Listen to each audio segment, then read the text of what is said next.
Hello, मैं दिविता शर्मा और आज के लेक्चर में हम कॉलोररी कवर करने वाले हैं। लास्ट लेक्चर की जो थ्योरम थी उसकी तो link description box I button दोनों में प्रोवाइड हो जाएगी। स्टार्ट करते कॉलोररी के साथ, रीड करते स्टेटमेंट क्या है इसका। If capital G is a finite group then order of G is equal to summation order of G upon में order of NA where the sum runs over an element A in each conjugate class। ठीक है, देख लेते हैं। सबसे पहले हमको यहाँ पे गिवन क्या है, तो गिवन में हमको दिया हुआ है कि G कैसा एक हमारा फाइनाइट ग्रुप है। ठीक है, तो जो हमने कल थ्योरम किया था उसमें भी G को फाइनाइट होना कंपलसेशन था, तो यहाँ पे भी G कैसा है, फाइनाइट ग्रुप है, क्योंकि उसकी कॉलोररी है तो उसकी जो गिवन स्टेटमेंट है उसको तो लेके चलेगी, तो ये यहाँ से ही हो गया। देन हमको यहाँ पे जो प्रूव करना है कि जो ऑर्डर ऑफ G है वो equal to the summation of order of G upon में ऑर्डर ऑफ NA। ये पार्ट हमको क्या करना है, प्रूव करना है। अब यहाँ पे स्टेटमेंट लिखा है वेयर जो समेशन है, ये जो समेशन है ये भी रन करेगा। ठीक है, तो ये कैसे रन करेगा, ये कैसे एक्सपांड होगा, ये over an element A in each conjugate class में होगा। कहने का मतलब है यहाँ पे सिंपल सा है, अगर G कोई फाइनाइट सेट है तो हमने पढ़ा है जो कॉन्जुगेट का जो रिलेशन होता है वो कैसा होता है, इक्विवेलेंस रिलेशन होता है। ठीक है, ये कैसा होता है, इक्विवेलेंस रिलेशन होता है। इसकी लिंक आपको डिस्क्रिप्शन बॉक्स में प्रोवाइड हो जाएगी, वहां हमने प्रूव किया था कि जो कॉन्जुगेट का जो रिलेशन है that is the equivalence relation. अब हमको ये पता है कि कोई भी अगर इक्विवेलेंस रिलेशन होता है तो उस मतलब लाइक अगर ये G के अंदर, ये G है, इसके अंदर ये जो रिलेशन है ये क्या बना, कॉन्जुगेट रिलेशन, सॉरी ये क्या बना, इक्विवेलेंस रिलेशन बना। तो अगर कोई भी इक्विवेलेंस रिलेशन बनता है कोई भी सेट G पेयर, तो हम कह सकते हैं कि जो ये G है इसको हम डिसजॉइंट इक्विवेलेंस क्लास में हम सेपरेट कर सकते हैं। इस G को हम सेपरेट कर सकते हैं डिसजॉइंट इक्विवेलेंस क्लास में।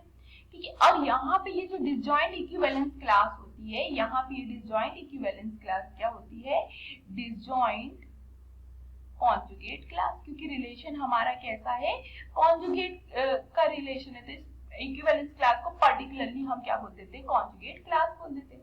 तो कहने का मतलब अगर कोई ग्रुप G है तो उसको हम सेपरेट कर सकते हैं डिसजॉइंट कॉन्जुगेट क्लास में। ठीक है, अब डिसजॉइंट कॉन्जुगेट क्लास का मतलब है, यहाँ पे एक पॉइंट आता है कि यहाँ पे एक पॉइंट आता है, conjugate classes are either disjoint or identical.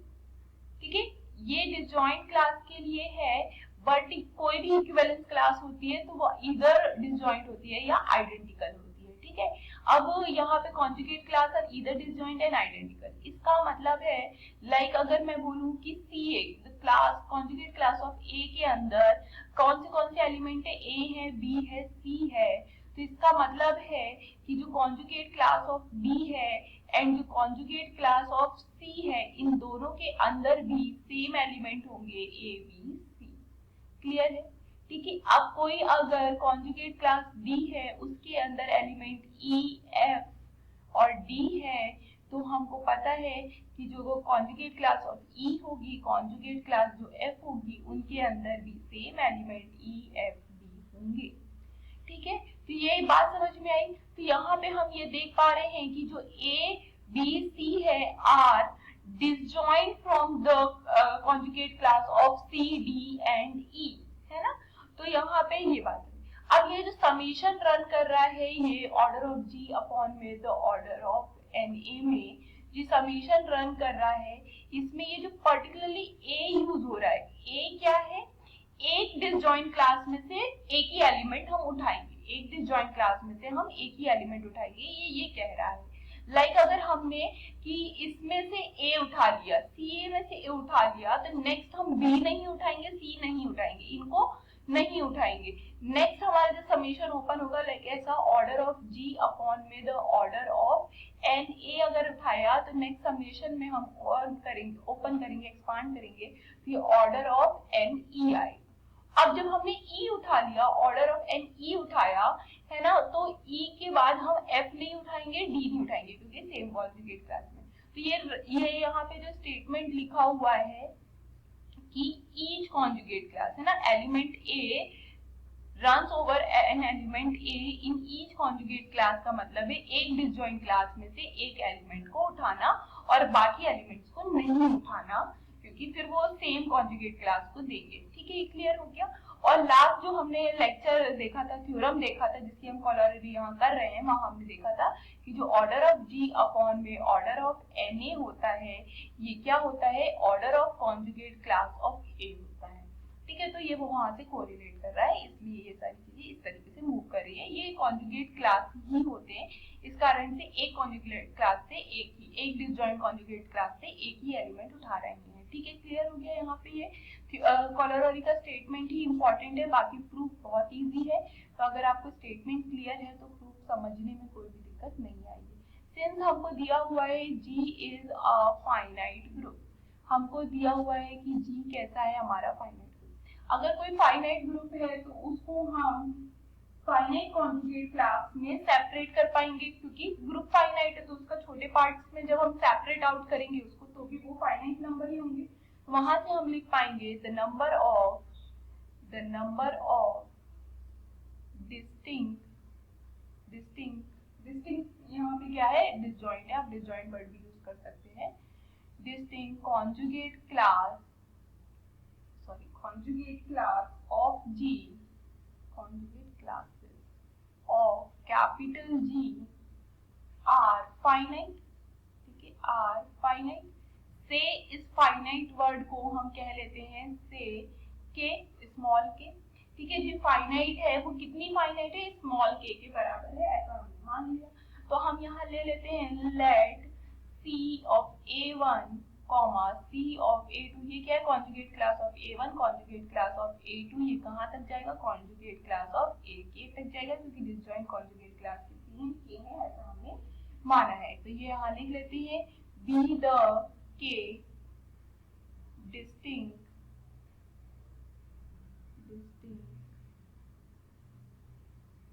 conjugate class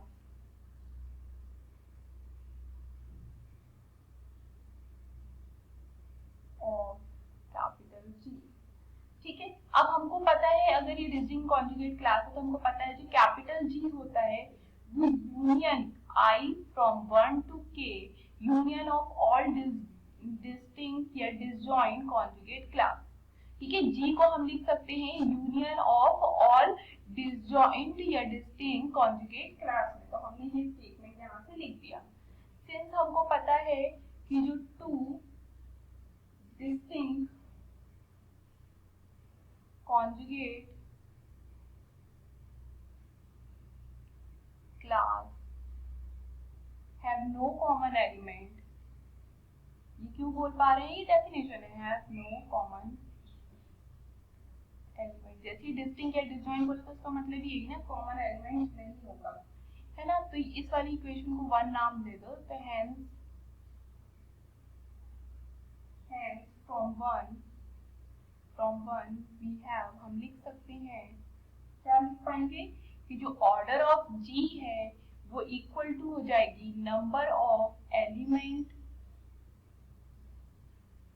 in C A1, ठीक है, plus number of element in C A2, ठीक है, एंड सो ऑन, जाएगा ये आगे इसी तरीके से, plus number of element in C A के। ठीक है, तो अगर ये यूनियन में सेपरेट हो सकता है, अगर ये यूनियन में सेपरेट मतलब लाइक जितने भी डिसजॉइंट है उसका यूनियन करेंगे तो वो G के बराबर है। तो जब हम इसकी ऑर्डर निकालेंगे, जब G की ऑर्डर निकालेंगे तो हम क्या करेंगे, एक CA1 में जितने एलिमेंट है उसको काउंट करेंगे, फिर CA2 में जितने एलिमेंट है उसको काउंट करेंगे, एंड सो ऑन करते करते जितने डिसजॉइंट क्लासेस हैं उतने मतलब सबके काउंटिंग कर लेंगे, सबके अंदर कितने नंबर ऑफ एलिमेंट्स है, तो यहाँ तक पहुंच जाएंगे। तो यहाँ से हमको मिला जो ऑर्डर ऑफ G है वो इक्वल टू हो जाएगा summation I from 1 to K order of CAI। ठीक है। और ये जो CAI है इसको हम किससे डिनोट करें, order of CAI conjugate class की जो ऑर्डर है उसको हम स्मॉल c से डिनोट करें। ये स्मॉल c है ना, ऊपर वाला कैपिटल C है, ठीक है। तो ये आ गया हमारा, ये आ गया। अब हमने जो हमारा लास्ट थ्योरम है जिसकी हम कॉलोररी कर रहे हैं उसमें हमने देखा था जो CAI है वो equal to order of G upon में द ऑर्डर ऑफ NA है, ठीक है। तो वहां से हमने ये स्टेटमेंट लिख लिया, ठीक है। अब इसमें जो A है वो क्या है, वेरी कर रहा है फ्रॉम I, तो इसलिए हमने यहाँ पे यही जो स्टेटमेंट है ना, ये जो लास्ट आया इसको ही हम क्या कर रहे हैं, I यहाँ से वेरी करवाना हटा देंगे और हम इसको लिख देंगे ऑर्डर ऑफ G अपॉन में ऑर्डर ऑफ NA। और सिंस ये I हमने यहाँ से हटा दिया है, ये समेशन वाला जो I है ये हमने यहाँ से हटाया है सिंबलाइज करने के लिए, तो हम इसको स्टेटमेंट में लिख देंगे where the sum runs, where the sum runs over one element A in each conjugate class। तो होप आपको ये स्टेटमेंट समझ में आ गया होगा कि sum runs over one element A in each conjugate class का मतलब क्या है, और यहाँ पे हमारा प्रूफ भी एंड हो जाता है। तो आपको ये दोनों ही चीज होप समझ में आ गई होगी। आ गई है तो प्लीज लेक्चर को लाइक कीजिए, वीडियो को जरूर चैनल को जरूर सब्सक्राइब कीजिए और वीडियो को जरूर शेयर कीजिए, लाइक कीजिए, अपने फ्रेंड्स के साथ भी कीजिए।